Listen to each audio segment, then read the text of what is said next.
जमीन से 480 फीट ऊंचे 4500 साल पुराने इस पिरामिड के अंदर ऐसा क्या था जिसको सिर्फ देखने के लिए रिसर्चर्स ने एक रोबोटिक कैमरा पिरामिड के अंदर भेजा।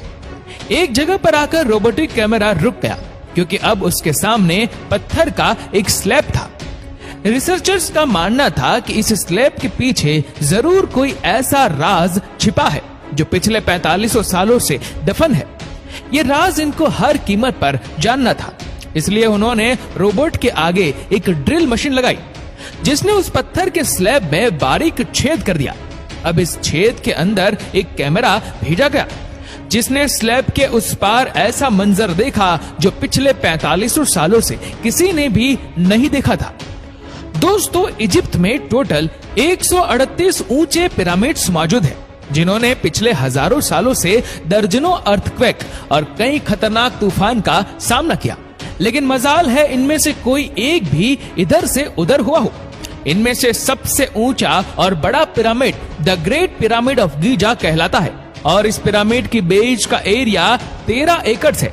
यानी इस पिरामिड्स के अंदर हैरतअंगेज तौर पर 1-2 नहीं बल्कि पूरी 9 फुटबॉल फील्ड आराम से फिट आ सकती है। एक एस्टिमेट के हिसाब से इस पिरामिड में टोटल 23 लाख बड़े बड़े पत्थरों का इस्तेमाल हुआ, जिनमें से कई पत्थरों का वजन 50 टन भी था। अगर इसके टोटल वजन का अंदाजा लगाया जाए तो इस पैरामीटर का वजन 60 लाख टन है, जो 12 बुर्ज खलीफा के वजन के बराबर बनता है। लेकिन इतने ऊंचे और आलीशान पिरामिड बनाने का आखिर मकसद क्या था? हजारों साल पहले जब इंसान के पास कोई टूल्स भी मौजूद नहीं थे, तब इन पिरामिड की दीवारों को कैसे इंच बाय इंच लेवल किया गया, कैसे 50 टन वजनी पत्थरों को स्क्वायर शेप में काटकर बगैर क्रेन के ही 480 फीट ऊंचाई तक पहुंचाया गया।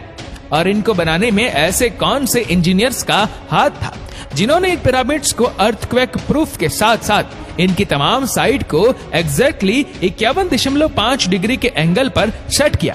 ये सब आप जान सकेंगे आज के इस वीडियो में, तो आइए शुरू करते हैं। Challenge number 1। कई सदियों से मुख्तलिफ रिसर्च टीम इस पिरामिड्स कंस्ट्रक्शन टेक्निक जानने के लिए सिर पकड़कर बैठी थी कि आखिर इस पैरामीटर की हर side exactly north, south, east और वेस्ट पर बगैर कंपास के कैसे सेट की गई होगी। कई एक्सपर्ट्स का मानना है कि उस टाइम के आर्किटेक्ट ने सबसे पहले ऐसी जमीन तलाश की होगी जो लाखों टन वजनी पत्थरों का वजन झेल सके, जिसके बाद ना कोई कंपास और ना ही कोई ऑप्टिकल इंस्ट्रूमेंट, सिर्फ इस बेसिक टेक्निक से हजारों साल पहले इस पिरामिड की डायरेक्शन सेट की गई होगी, और वह भी 0 एरर्स के साथ। Challenge number 2। अगला चैलेंज था जमीन को लेवल करने का। जिस 13 एकड़ की जमीन पर इस पिरामिड को बनना था, उसका लेवल थोड़ा सा भी आउट होता तो 23 लाख पत्थरों के इस पहाड़ का खड़ा होना बिल्कुल भी मुमकिन नहीं था। अब इस जमीन को लेवल करने के लिए उस टाइम के इंजीनियर के पास ना ही लेजर लेवलर था और ना ही पवन लेवलर।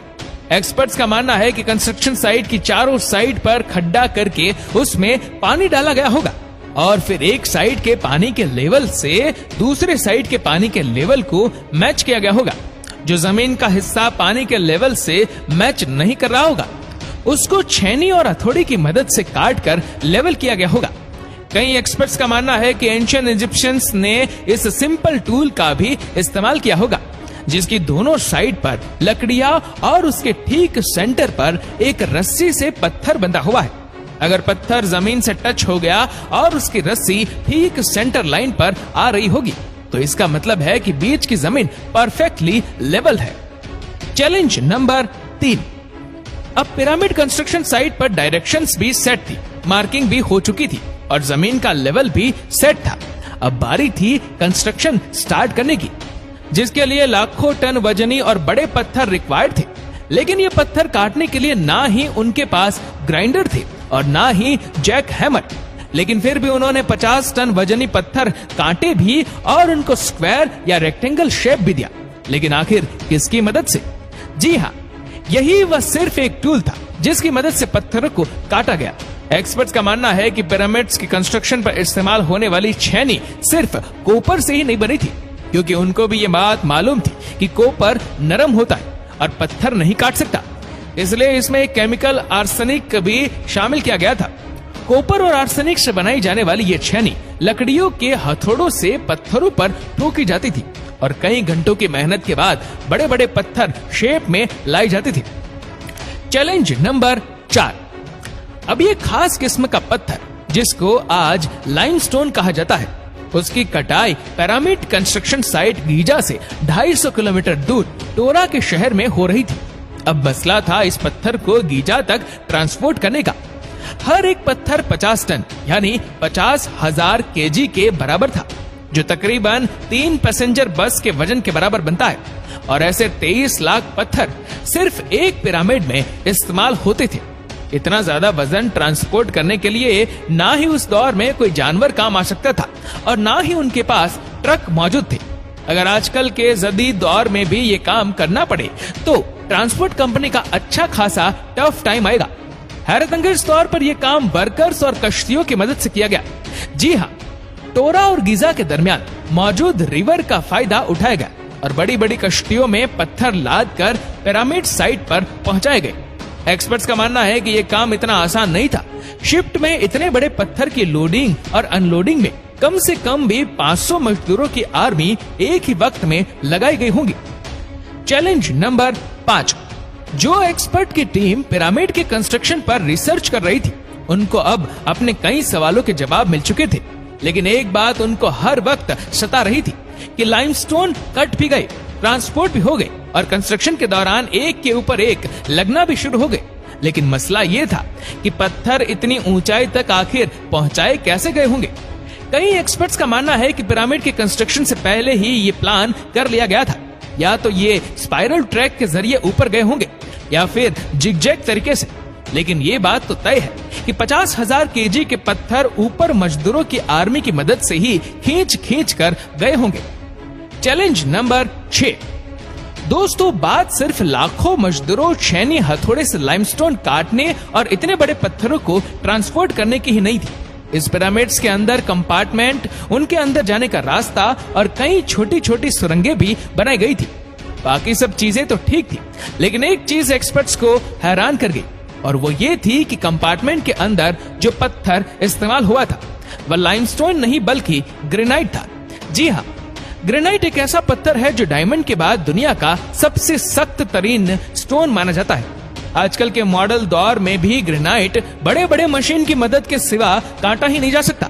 दुनिया भर से कई आर्कियोलॉजिकल एक्सपर्ट्स को पिरामिड का विजिट भी करवाएगा, लेकिन किसी को भी इस बात का सुराग नहीं मिला कि 4500 साल पहले इजिप्शियन ने ग्रेनाइट जैसे ठोस पत्थर को इतनी सफाई से कैसे काटा था। आखिरकार कई सालों के बाद एक्सपर्ट्स ने इस मिस्ट्री को भी सॉल्व कर दिया। इजिप्शियंस ने ग्रेनाइट को इतनी सफाई से एक ऐसे आरे से काटा था जिसके दांत ही नहीं थे। जी हाँ, बगैर दांत वाले इस आरे के दोनों साइडों पर वजन डालकर इसको ग्रेनाइट पर चलाया जाता था और बीच में बजरी डाली जाती थी। एक्सपर्ट्स का मानना है कि इस तरीके से इतने बड़े पत्थर को काटने में 4 महीनों का वक्त लग जाता था। दोस्तों, आखिरकार पिरामिड बनाने का मकसद क्या था? इसको बनाने में कितने मजदूर एक ही वक्त में काम करते थे? और रोबोटिक कैमरा ने जब पिरामिड के अंदर पत्थर के स्लैब में सुराख किया तो उसके अंदर वो कौन सा मंजर देखा गया जो पिछले 4500 सालों से किसी ने भी नहीं देखा था? ये सब और इससे भी ज्यादा आप जान सकेंगे इस वीडियो के पार्ट नंबर 2 में।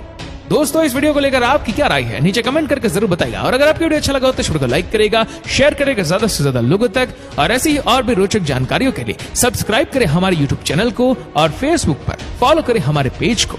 धन्यवाद।